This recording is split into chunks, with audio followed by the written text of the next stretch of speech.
오늘 우리에게 주신 말씀은 아가서 5장 2절에서 6장 3절까지입니다. 나는 잘지라도 마음은 깨었네. 나의 애인이 문 두드리는 소리, 나의 누이, 내 사랑, 내 비둘기, 내 완전한 자여, 그대 문 좀 열어줘. 내 머리가 이슬에 젖었고 내 머리털도 밤 이슬에 촉촉하오. 난 옷을 벗었어요. 다시 입어야 하나요?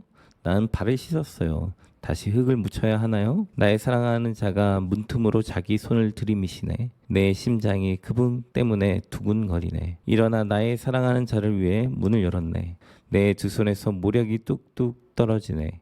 모략의 집이 떨어지는 손으로 문고리를 잡았네. 내 사랑하는 자를 위하여 문을 열었으나 내 사랑하는 이는 떠나고 없네. 그가 가시다니 내 마음이 무너지네. 내가 그를 찾았으나 찾지 못했네. 그를 불렀으나 대답이 없네. 야경꾼들이 야간 순찰을 할 때 나를 발견했네. 그들이 나를 때리고 다치게 했네. 성벽을 지키던 순찰꾼들이 내 겉옷을 빼앗아 가버렸네. 예루살렘 아가씨들이여, 내가 부탁합니다. 혹시 내 사랑하는 님을 만나거든 내가 사랑 때문에 병이 났다고 전해주세요. 여자들 중에서 가장 아름다운 아가씨, 그대 애인이 다른 남성들보다 나은 것이 무엇이죠? 그대 애인이 무엇이 남달라 우리에게 그렇게 부탁을 하죠? 나의 애인은 건강하고 불그스름하여 다른 이들보다 뛰어나답니다. 그의 머리는 정금 같고 그의 머리털은 곱슬곱슬하고 검기가 까마귀 같아요. 그의 두 눈은 우유로 목욕한 물가에 비둘기 같고 보석처럼 박혀 있어요. 그의 두 볼은 향기를 토하는 향료박 같고 그의 입술은 몰약을 떨어뜨리는 백합화 같답니다. 그의 두 팔은 항옥이 박힌 황금방 같고 그의 몸은 청옥으로 장식한 빛나는 상아 같아요. 그의 두 다리는 정금 받침에 세운 대리석 기둥 같고 그의 모습은 레바논 같고 백향목처럼 멋지답니다. 그의 입술은 달콤하기 그지없어요. 그의 모습은 정말 멋져요. 예루살렘 아가씨들이여, 이분이 저의 친구랍니다. 여인들 중에 가장 아름다운 아가씨여, 그대의 애인은 어디로 갔나요? 어디로 가셨는지 우리가 그대와 함께 그를 찾을 것입니다.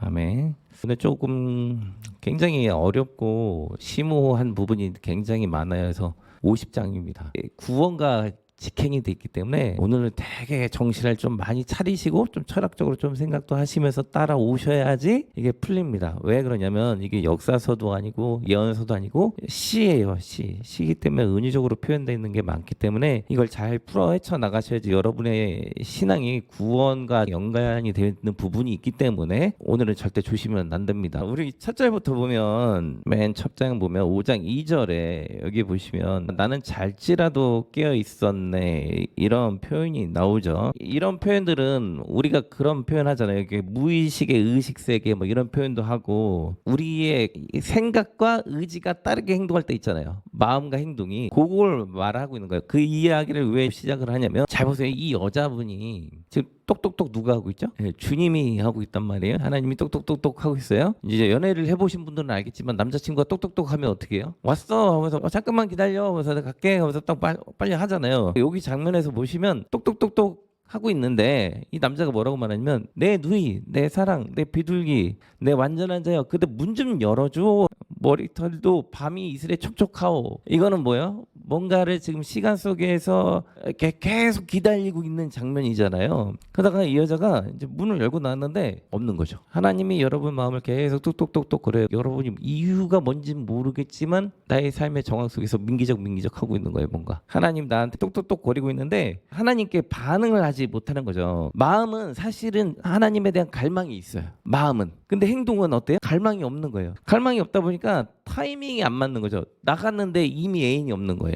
우리가 이제 살아오면서 그럴 때가 있잖아요. 어렸을 때 하나님을 좋아해서 만나려고 하다가 나도 모르게 이제 세상에 뭐 좋은 이런 것들 보고 싹 젖었다가 돌아오니까 어떻게 돼요? 하나님이 없는 거예요. 만날 수가 없는 상황이 돼버리는 거예요. 그러니까 이 선언은 뭘 말하냐면 우리의 내면의 갈등을 말하는 거예요. 그러니까 모든 신앙인들이 교회를 오는데 어떤 사람은 하나님이 똑똑똑 할 때 그 자리에서 바로 여는 사람이 있고 어떤 사람은 뭔가에 쓸려가서 그 타이밍을 놓치고 있는 거죠. 마음은 원해요. 마음은 원하는데 하나님이 똑똑똑 거리는데 그것을 하지 않는 모습을 지금 나타내주고 있다라는 겁니다. 그러면 지금 이 장면이 시로 돼 있으니까 시간이 굉장히 빨리 지나가는 듯한 느낌이잖아요. 기다렸다는 장면이 시간의 압축적 의미로 딱 된 거예요. 좀 어려울 수 있는데 어른들 보시면 인생이 살아온 게 긴 것 같지만 돌아보면 짧죠. 하나님과 교제한 게 짧게 느껴지잖아요. 압축된잖아요, 느낌이. 살아온 인생을 보면 굉장히 길잖아요. 이런 장면을 말하고 있는 거예요. 우리 내면에 세상의 갈등이 이렇게 있어서 막 꿈틀꿈틀 하고 있는데 이것이 나의 죄든 나의 어떤 상실감이든 이런 것들로 인해서 타이밍을 놓치는 거예요. 은혜를 받아야 될 타이밍을 하나님을 만나고 하나님께 나아가야 되는데 그 타이밍을 놓치게 만드는 거죠. 이거를 뭐라고 표현할 수 있냐면 이 사람은 어떤 사람이냐면 좀 나태하고 게으른 사람일 수 있죠. 인간적으로 본다면 만약에 남자친구 왔는데 안 열어줘요. 뭔가 준비가 안 된 거잖아요. 나태하고 게으른 걸 수도 있죠. 근데 마음에는 갈망이 있죠. 하나님을 향한 뭔가 만나고 싶은 마음은 있어요. 흔히 이렇게 연애를 하는 사람이 실제로 있다면 우리는 이 여성분을 뭐라고 하죠? 마음과 행동이 너무 달라. 너는 왜 그런 식으로 연애를 하냐? 이렇게 말할 거 아니에요. 정말 좋아하면 좋아한다고 말을 하고 사겨. 근데 막상 왔는데도 막 계속 문 열지도 않고 그래요. 그러면 이 여성의 심리는 어떤 거예요? 굉장히 뭔가 남자에 대해서 부끄러워하기도 하고 게으른 것 같기도 하고 여러 가지 복합적인 요소가 있는 거잖아요. 갈등과 죄책감과 상실감 이런 여러 가지로 하나님을 못 만나고 있는 상태예요. 이 여자가 이제 문을 열고 나갔는데 뭐라고 말하냐면 내가 다시 벗었어요. 다시 뭐 해야 되나요? 발을 씻었어요. 다시 흙을 묻혀야 되나? 이런 표현을 한단 말이에요. 이 여자가 굉장히 죄책감과 수치심이나 게으름이나 이런 부분들을 하고 있는 거예요. 우리가 하나님 앞에 나갈 때 하나님 내가 부끄러워서 못 나가겠어요 하고 자기 죄를 기도를 안 하거나 회복하려고 기도를 안 하거나 뭔가 예배의 재단으로 가야 되는데 귀찮아 하면서 가지 않는 모습일 수 있는 거죠. 그러니까 하나님과의 관계가 점점 단절되겠죠. 하나님의 임재를 경험하지 못하는 거예요. 갈망은 있지만 실제로 경험하지를 못하는 거죠. 계속 망설이기만 있는 사람이니까 이런 현상이 나타난다라는 거죠. 성경은 지금은 은혜 받을 때요라고 돼 있단 말이에요. 그러니까 하나님의 은혜를 지금 받아야 돼요. 지금. 저도 이제 과거 신앙생활을 보면 매일 기도하는 건데 오늘 한번 까먹으면 어때? 에이 매일 성경 읽는 건데 오늘 안 하면 어때? 하고 할 때가 있단 말이에요. 그거는 마치 연애를 하고 있는데 매일 연애를 했으니까 앞으로 한 달간 쉬면 어때? 하고 똑같은 거죠. 어떻게 되죠? 관계가? 안 좋아지죠. 주님과의 관계가 안 좋아진다라는 표현이 될 수 있다라는 거예요. 그러면 실제로 구약에서 이렇게 살다가 망한 사람 인물을 말을 합니다. 누구냐면 에서예요. 에서가 팥죽 하나 때문에 장자의 명분을 팔았다 했거든요. 그걸 뭘 얘기하고자 하냐면 영적인 것은 값어치 없이 여기는 거예요. 우리 버전으로 하면 돈 몇 푼 더 벌라고 주일 예배와 모든 삶의 예배를 다 깎아먹는 거죠. 가치 없다고 여기니까. 성경에 뭐라냐면 에서가 통곡하였지만 그것이 받지 못했다 이렇게 선언한단 말이에요. 두 번째 인물이 누구냐면 사울 왕이에요. 처음에 하나님이 겸손한 자라고 해서 뽑았단 말이에요. 이 사람이 어떤 일들을 맞이하게 되냐면 하나님을 등지다 보니까 정신질환이 오죠. 나중에 우울증이 심하게 옵니다. 하나님이 떠나고 응답을 안 해버려요. 그러니까 이 두 사람들의 특징은 처음에는 하나님의 외적인 경험들이 있었어요. 삶 속에서 신앙생활하면서 교회를 다녀요. 그런데 하나님을 지속적으로 찾잖아요. 왜? 자신의 삶에 중요한 게 너무 많다 보니까 놓쳐버리는 거예요. 그래서 하나님을 만나지 못하는 그런 일들을 맞이하겠죠. 다시 돌아와서 우리가 보면 연애할 때 문을 열어야 될 때인데 문을 안 열고 있는 거죠.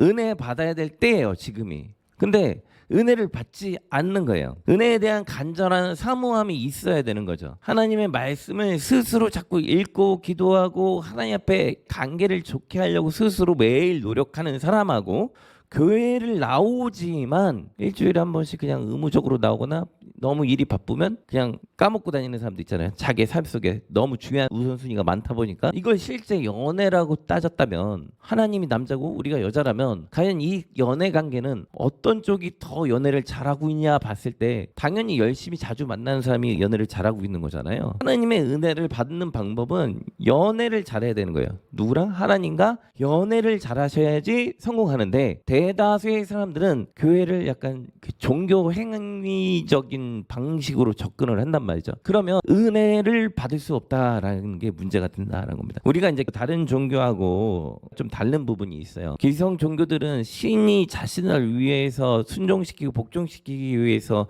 사람을 만들고 다스리기 때문에 비나이다의 개념으로 한다면, 기독교는 신이 인간을 위해서 죽어주기 위해서 오고 친구처럼 왔단 말이죠. 그러니까 개념 자체가 완전히 180도 다른 거예요. 전 지구에 있는 모든 종교 중에 일하게 기독교만 이런 사상이 있어요. 전 세계가 종교 행위가 비슷해요. 신이 명령했고 복종시키다, 그것이 다 똑같은데, 지역이 달라도 똑같은데, 오직 기독교만 신이 인간을 위해서 함께 해주려고 왔다라는 표현을 하고 있단 말이에요. 지금 똑똑똑 거리고 있는 거예요, 와서. 근데 연애를 안 하는 거예요.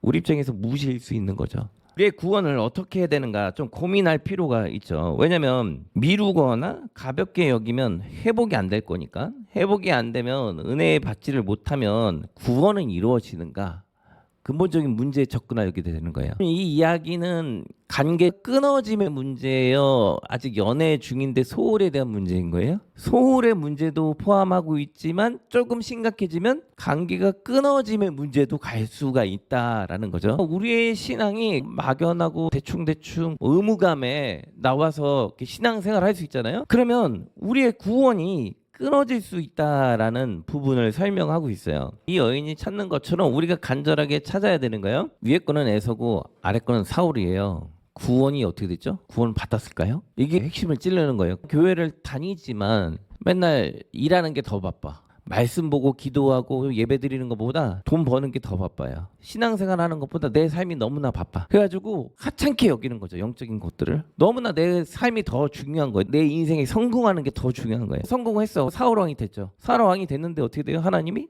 폐위시켜 버리잖아요. 그 영혼이 구원받았다고 성경은 말하잖아요. 이 사울은 구원받지 못했다라고 한 거예요. 연애 관계가 소홀한 것까지인 거냐, 관계가 끊어진 거냐. 그럼 우리는 이런 고민을 한단 말이에요. 교회 다니면 믿으면 구원받는다며. 요거에 대한 이제 고민을 할 거 아니에요. 구원받는다며. 이건 너무나 복합적인데 단순하게 생각한 거예요. 제가 만약에 누군가를 좋아해서 사귄다라고 하면 무조건 다 결혼하나요? 그건 아니잖아요. 그 사람하고 나하고 교류가 있어야지 결혼을 하는 거죠. 우리가 예수 그리스도를 좋아한다고 그분과 접점이 딱 생기나요? 아니죠. 뭔가 계속 교류가 돼야 되는 거잖아요. 그래서 연애를 한참 한 다음에 결혼을 딱 하게 되는 거잖아요. 그러면 이 지금 하나님과의 관계가 소홀하고 있는데 과연 하나님과의 그 결혼 잔치에 보장은 되는 건가요? 아니라는 거예요. 그러니까 교회를 무조건 나온다고 해서 난 천국 가겠네, 예수님 믿으니까 천국 가겠네가 아니라 연애를 잘하고 있는지를 보면 미래가 보이는 거잖아요. 신앙생활을 내가 똑바로 하고 있는지를 요 좌표를 보면 내가 꼴인하고 있겠네 이게 생각이 되지만 신앙생활이 어영부영해요. 교회 와서 맨날 그냥 그렇고 저렇고 그러면서 그냥 살아가요. 그러면 과연 구원이란 관문에 들어갈 수 있을까? 아닐 수 있다라는 거예요. 왜냐면 지금 이 사람들이 있잖아요. 에서 사울이 대표적인 인물이잖아요. 하나님의 은혜를 받으려고 지금 당장 삼아야 되는 거예요. 여기서 지금은 카이로스예요. 하나님의 시간의 때에 은혜를 받아야 되는 거예요. 주님이 내 앞에 와 있을 때 은혜를 받아야 돼요. 근데 제가 이걸 청년 시절에 잘 몰랐어요. 왜냐면 너무나 단순하게 생각해서 그냥 하나님 항상 내 옆에 계시다고 생각을 했지 나를 떠날 수 있다라는 것까지는 생각하지 않았어요. 히브리서에 보면 분명히 하나님은 떠나지는 않아요. 떠나지는 않지만 관계가 소홀해질 수 있는데 그게 뭐냐면 하나님이 응답을 안 할 수가 있어요. 내가 기도 생활과 말씀 생활을 제대로 안 하면 하나님이 침묵을 해버려요. 그 대표적인 얘가 사울왕이잖아요.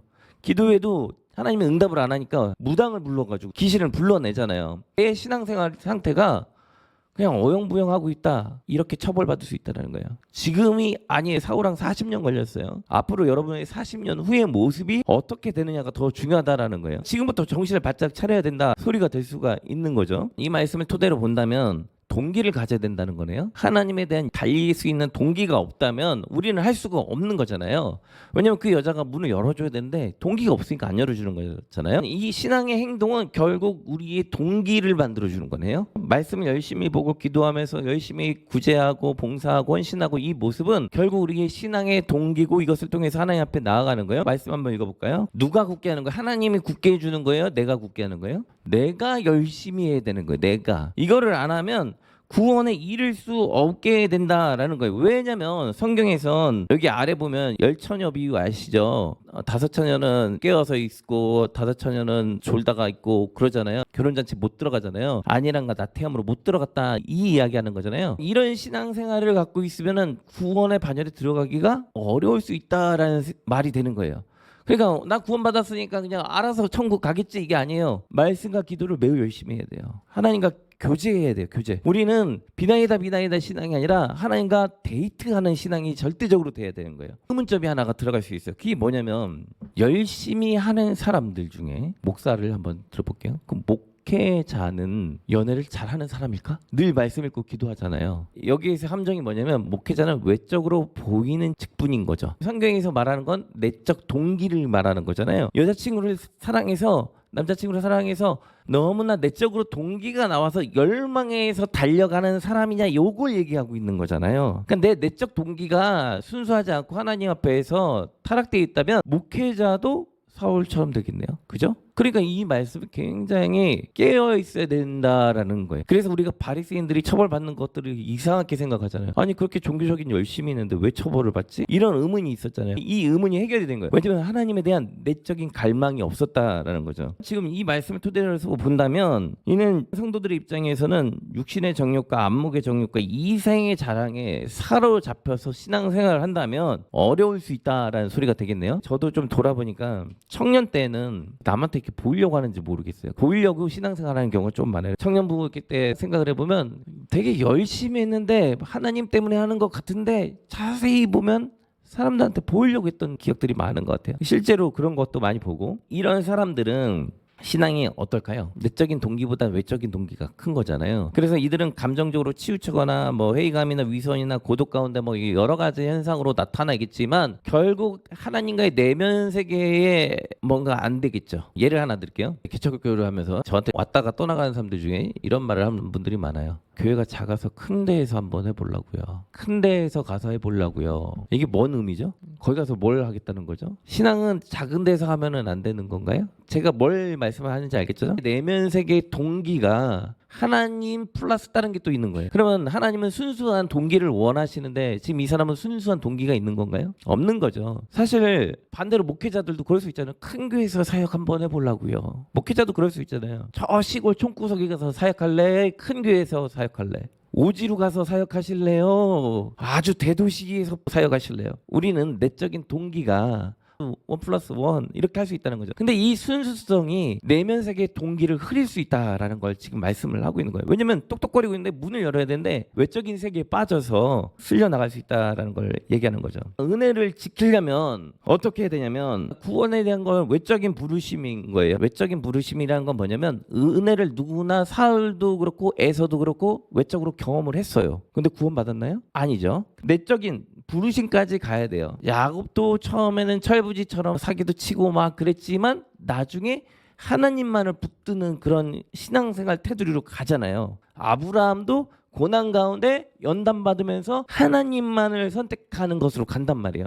이게 내적인 동기가 활성화되는 것을 보이죠. 우리가 믿으면 외적인 구원의 은혜를 체험은 하지만 이것이 곧 구원은 아닌 거예요. 구원에 이르려면 어떻게 하냐면 데이트를 열심히 해야 돼요. 하나님과. 그러면서 내 내적인 동기를 끌어올릴 때 그거를 완성하는 거예요. 교회를 막연하게 다니면 절대 안 돼요. 말씀과 기도 가운데 하나님을 절대적으로 사랑하는 훈련을 하셔야 돼요. 안 그러면 그냥 교회만 다니다가 떨어질 수 있습니다. 사울처럼 에서처럼 또 내려갈 수 있어요. 많은 사람들이 교회 나오는 이유 중에 하나가 단순히 복 받아서 잘 살려고 비나이다 마음 편하려고 나올 경우가 있거든요. 그거는 내적인 동기와 전혀 상관이 없어요. 외적인 것과 더 상관이 있는 거죠. 이 성경은 지금 우리에게 뭘 말씀을 하고 있냐면 나태함, 하나님에 대한 무감각함, 자기 만족, 뒤늦은 후회 요 네 가지를 보여주고 있거든요. 하나님의 영광보다 자기 영광에 집중하고 사람들 앞에서 보이려고 하고 이 세상에 있는 모든 육신과 안목의 정욕과 이생의 자랑에 빠져가지고 거기에서 희덕거리고 주님의 영생을 갈망하지 않고 그러므로 인해서 멸망하는 거죠. 하나님의 능력 가운데 거하지를 못하는 거죠. 주님께서 우리의 삶 가운데 이루시기를 기대하는데 그러면 이제 우리가 의문점이 하나 들 수 있어요. 하나님이 우리를 끝까지 책임지시고 인도하신다며요. 연애는 쌍방입니까? 일방입니까? 쌍방이죠. 주님이 나를 끌고 가지만 제가 제 아내 보고 저하고 결혼하자 했는데 아내가 도망가 버리면 결혼을 어떻게 해요? 할 수가 없는 거죠. 쌍방인 거예요. 그러니까 하나님은 우리를 향해서 손을 내밀지만 내가 뒤돌면 하나님 날 강제로 안 끌어가요. 우리의 신앙은 절대 강제가 아니에요. 연애기 때문에 스스로 해야 되는 거예요. 제가 여러분들한테 강제로 뭐뭐 하라고 말하지 않잖아요. 왜냐면 연애니까 그런 거예요. 하나님은 연애해야지 어떻게 강제로 이거 하세요 저거 하세요 이거를 말을 하고 다녀요. 그거는 연애가 아니죠. 그렇기 때문에 하나님의 그 구원의 역사가 일어나려면 첫사랑을 회복해야 돼요. 그래서 요한계시록에서도 보면 첫사랑을 회복해라. 그리고 하나님의 은혜를 헛되이 받지 말아라. 들은 것을 더욱 간절히 삼가해서 지켜서 흘러 떠내려가지 않게 해라 라고 표현을 하고 있다라는 거죠. 우리의 신앙생활을 잘 붙들고 견고하게 하는 게 누구한테 달렸다는 거예요? 나한테 달린 거죠. 만약에 우리가 끝까지 하나님을 찾지 않는다면 우리는 구원의 반열에 들어가지 못하고 만날 수 없습니다. 하나님을. 그러니까 하나님을 열심히 찾는 게 필요한 거예요. 성경에 이런 표현이 있죠. 믿음은 어떻게 생기죠? 들음에서 생겨요. 그럼 제가 반대로 물을게요. 여러분 하루에 몇 번 하나님 말씀 듣죠? 들으면서 생긴다며요. 우리는 알고 있어요. 나는 몇 번 들었는데 믿음이 어떻게 생긴 거죠? 한 10년 전에 한 번 들은 걸로 믿음이 생기나요? 아니죠. 매일 반복해서 하나님의 말씀을 새겨 들어야 되는 거예요. 제가 이번 주에 안전교육 갔다 왔었는데 강사가 그러더라고요. 제가 여러분한테 안전교육을 실컷 했는데 사고가 난 거는 여러분이 뭐를 안 해서 그러죠? 안전교육을 받았지만 안 지켜서 그런 거죠? 라고 하는 거예요. 그러면 제가 여러분한테 성경엔 이렇게 말을 하고 있습니다 라고 하는데 구원의 반열에서 떨어지면 어떻게 된 거죠? 하나님 말씀을 안 지킨 거죠. 들은 거예요. 그건 들은 거고 내가 지키지를 않은 거죠. 하나님의 말씀에 우리가 적극적으로 반응하지 않는다면 구원받지 못하고 구원의 불확실성이 더 커지겠죠. 그리고 불안해지겠죠. 그러면 이제 물어볼 수 있죠. 그럼 목사님 구원을 받을까봐 불안해서 말씀 보고 그렇게 신앙생활하는 건가요? 이렇게 물을 수도 있잖아요. 지금 이 초점은 연애인 거지. 불안 때문에 연애를 하는 건 아니잖아요. 하나님의 사랑에 의해서 하는 거죠. 그러니까 에서와 사울 같은 경우는 외적인 하나님의 은혜는 체험을 했으면 내적인 상태가 이루어지지 않은 거예요. 내가 하나님의 말씀 가운데 견고하지 않고 회개하지 않고 돌이키지 않고 무감각하고, 여기선 무감각하다는 표현은 영적인 감흥이 없는 걸 말을 하는 거예요. 하나님하고 교제하지 않는 상태, 무감각한 거죠. 반응이 없는. 목회자도 충분히 그럴 수 있어요. 왜냐면 늘 주어진 일이니까 늘 설교하고 늘 뭐 해대다 보니 무감각해질 수 있어요. 저도 오늘 이 본문 말씀 준비하면서 내 내면 깊은 곳에 무감각이 있다는 걸 알았어요. 그리고 그걸 깨야 된다는 걸 깨달았어요. 이걸 깨지 않으면 하나님 앞에 내가 나갈 수가 없는 부분이에요. 왜냐면 의무적으로 하다 보면 어느 순간 무감각해질 때가 있잖아요. 이렇게 교회 신앙생활이 무감각해진단 말이에요. 왜냐면 하나님이 늘 은혜 주시니까 늘 봤던 거니까 귀한 것 같지도 않고 무감각하는 거예요. 그것이 나태한 신앙의 상태를 만들게 되고 그것이 우리의 영적인 회복의 능력을 나타내지 못하게 되는 거죠. 성경은 이렇게 말씀하고 있는 거죠. 만약에 너가 돌이키려고 한다, 그러면 하나님은 너를 돌이키고 회복시키실 것이다 라고 선언을 하고 있다라는 거죠. 그러면 제가 여러분한테 점수표로, 왜냐면 구체화하려고 이거 한번 1에서 5점으로 표시를 해보세요. 1번, 하나님의 말씀이 들릴 때 즉각적으로 반응한다. 1에서 5점. 자, 매겨보시고요. 2번 문제, 말씀 예배 기도에 여전히 신선한 감격이 있다. 1에서 5점. 자, 매일 하나님의 사랑을 새롭게 느끼려고 한다. 1에서 5점. 신앙적 성장에 대한 갈망과 목표가 분명하다. 1에서 5점. 실수했을 때 즉시 하나님께 돌아가려 한다. 간이 이제 제가 테스트를 해보는 거예요. 20점 이상 나왔다. 비교적 건강한 신앙 상태예요. 10에서 19점 나왔다. 주의가 필요합니다. 무감각하고 나태함의 시작이 되는 상태예요. 9점 이하다. 심각해요. 영적인 냉담 상태예요. 즉각적으로 회개하고 각성할 필요가 있어요. 구원에 영향이 미칠 확률이 높아요. 이렇게 하니까 좀 와닿으시죠? 막연하게 설교 듣는 것보다 내 상태를 점검하셔야 돼요. 그래서 20점 이상은 열심히 하시면 되고 10점 이상은 정신 차려야 되고 9점 이하는 죽도록 달리셔야 됩니다. 하나님 앞에 열심히 안 하면 구원이 여러분과 상관이 없을 수 있고 40년 정도 지나면 사울처럼 아주 험난한 인생을 경험할 수 있어요. 하나님은 오래 참으시는 하나님이라고 되어 있거든요. 하나님이 이스라엘 백성을 화났을 때 딱 때리지 않아요. 계속 기다려요. 회개할 때까지. 영적인 이런 방황들이 이제 상처를 갖고 오는데, 여기 보면 문고리를 열었는데 없잖아요. 열었으나 내 사랑하는 이는 떠나고 없네. 주님이 떠났어요. 주님이 떠나서 가시다니 마음이 무너지네. 내가 이제 그를 찾으러 가는 거예요. 신앙의 여행을 시작을 하는 거죠. 근데 대답이 없는 거예요. 네, 대답이 없는데 여기서 또 핵심적인 이야기가 하나 말씀이 나옵니다. 이 수차는 누가 하는 거죠? 보호하려고 하는 거잖아요. 경찰이잖아요. 경찰이 뭐를 하는 거예요? 다치게 하고 때리잖아요. 우리 이런 말 많이 듣죠. 누구 때문에 더 이상 신앙생활 못하겠다. 하나님 안 찾겠다 이런 말을 하잖아요.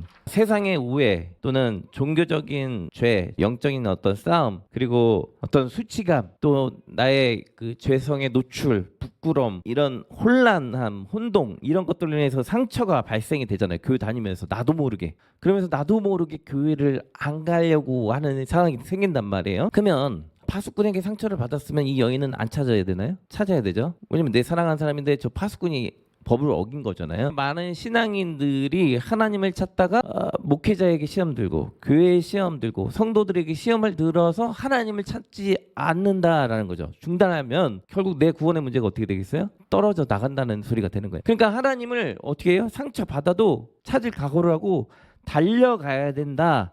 그래야지 상처가 회복되면서 나아갈 수 있다라는 거예요. 그러면 하나님 저 목회자들, 교회 성도들 어떻게 되는 거예요? 궁금할 수 있잖아요.